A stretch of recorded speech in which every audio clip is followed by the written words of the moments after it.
Cricket ইতিহাসে বহু মর্মান্তিক ঘটনা রয়েছে, তবে সবচেয়ে স্মরণীয় এবং সবচেয়ে হৃদয় বিতরিত ঘটনা হলো ফিলিপ হিউজের মৃত্যুর ঘটনাকে সবচেয়ে হৃদয় বিতরিত ঘটনা বলা হয়। 2014 সালের 25শে নভেম্বর সিডনিতে ঘরোয়া এক ম্যাচে ব্যাট করছিলেন অস্ট্রেলিয়ান তরুণ ব্যাটসম্যান ফিলিপ হিউজ।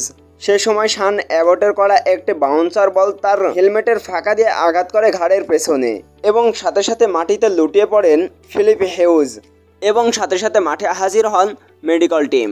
গাড়িতে করে তাকে সাথে সাথে নিয়ে যাওয়া হয় মেডিকেলে এবং 2 দিন কোমায় থাকার পরে 27শে নভেম্বর 2014 সালে মাত্র 25 বছর বয়সে সকল ক্রিকেটারদের কাঁদিয়ে মারা যান ফিলিপ হিউজ।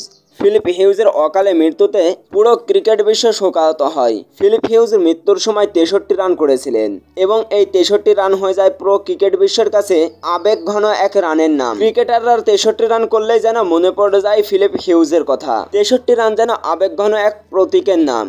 তাই বলাই যায় ফিলিপ হিউজের মৃত্যু একটি মর্মান্তিক এবং স্মরণীয় ঘটনা। ফিলিপ হিউজ 2009 সালে টেস্টে অভিষেক হয়। ফিলিপ হিউজ অস্ট্রেলিয়ার হয়ে 26টি টেস্ট এবং 25টি একদিনের আন্তর্জাতিক ওডিআই এবং একটি টি20 ম্যাচ খেলেন। ফিলিপ হিউজ তিনি অভিষেকেই 2টি সেঞ্চুরি করেন টেস্টে। ফিলিপ হিউজ মৃত্যুর পর অস্ট্রেলিয়ান ক্রিকেট হেলমেট পরা এবং নেক গার্ড পরা বাধ্যতামূলক করে দেয় অস্ট্রেলিয়ান ক্রিকেটারদের।